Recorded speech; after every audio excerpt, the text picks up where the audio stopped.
Today, we will explore the most wicked women in the Bible, the crimes they committed, and the stories behind their actions. If this topic interests you, please help us by liking and subscribing to the channel to share this video. In third place, we have Herodias. To understand the gravity of her actions, we need to understand what happened to John the Baptist. John was a charismatic and respected prophet who began preaching in the regions around the Jordan River, denouncing people's sins and encouraging repentance. His powerful message and devout life in the desert attracted many followers. The situation became tense when John publicly criticized Herod Antipas's marriage to Herodias. Herod Antipas, the governor of Galilee and Perea, had divorced his legitimate wife and married Herodias. The problem was that she had also recently divorced her husband Philip, Herod's brother.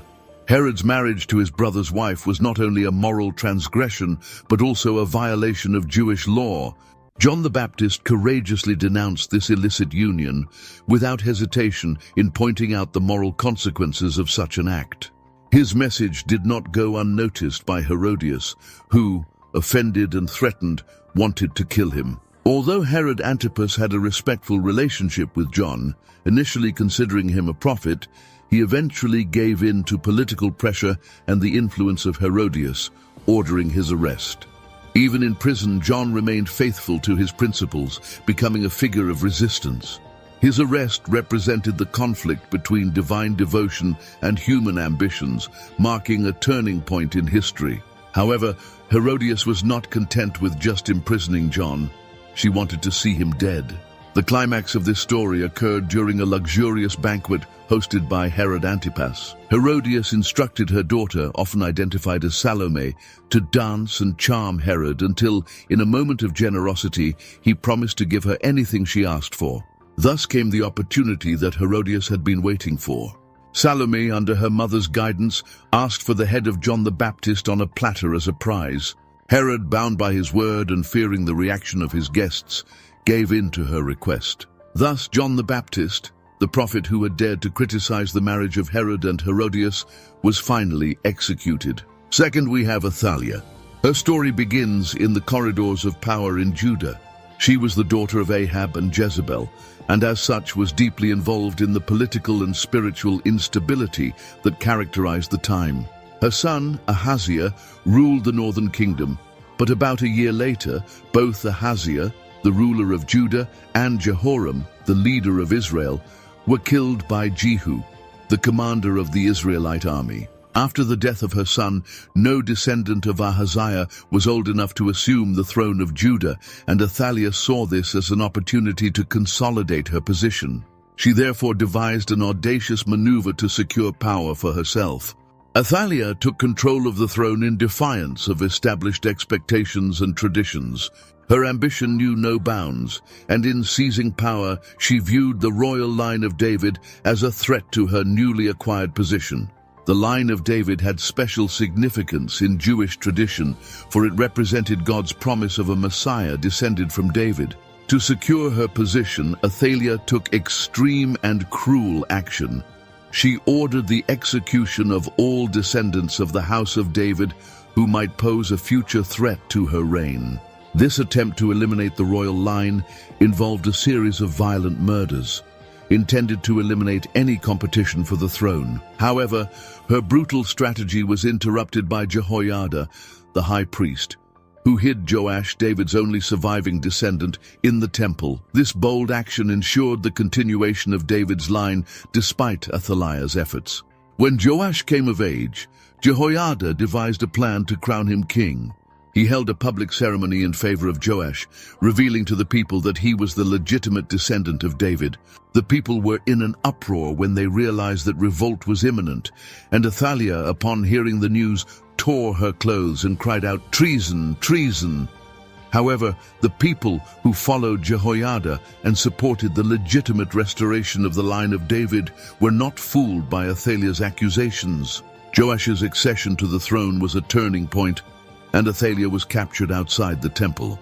They took her to the royal palace and executed her. The biblical account in 2 Kings chapter 11 verse 16 records Athaliah's death, ending her reign, which was marked by intrigue and violence. First, we have Jezebel, the most cruel woman in the Bible.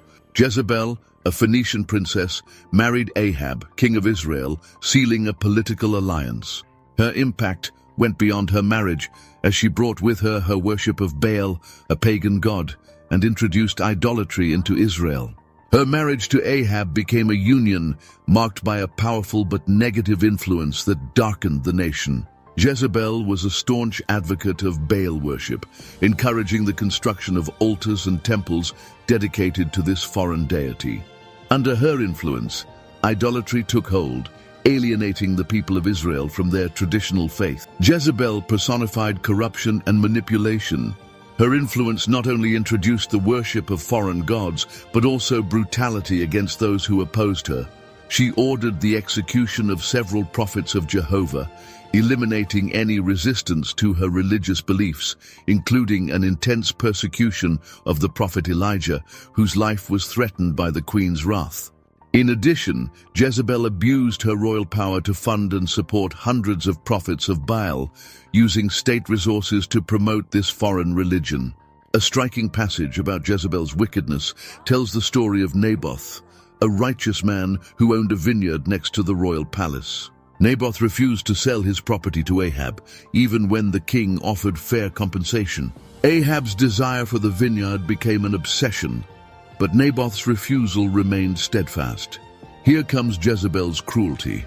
Seeing Ahab's sadness at not getting the vineyard, she devised a plan. Jezebel, in an evil scheme to satisfy the king's desires, plots to falsely incriminate Naboth. She arranges false charges against him, calling lying witnesses to claim that Naboth blasphemed God and the king.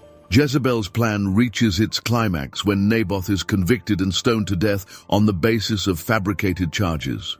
The cruelty of this plot reveals not only Jezebel's wickedness, but also the moral corruption that dominated Ahab's reign and spread throughout Israel.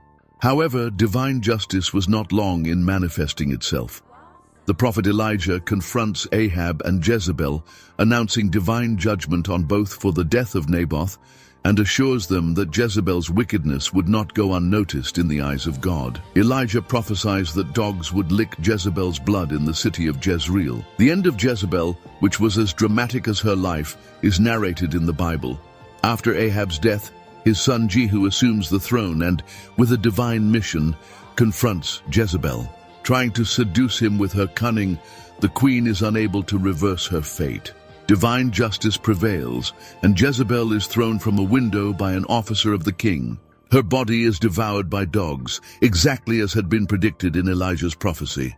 I hope you enjoyed today's story. Please leave a comment telling us which city you are watching this video from, and don't forget to subscribe to the channel to help spread the word about our work. Hugs and God bless.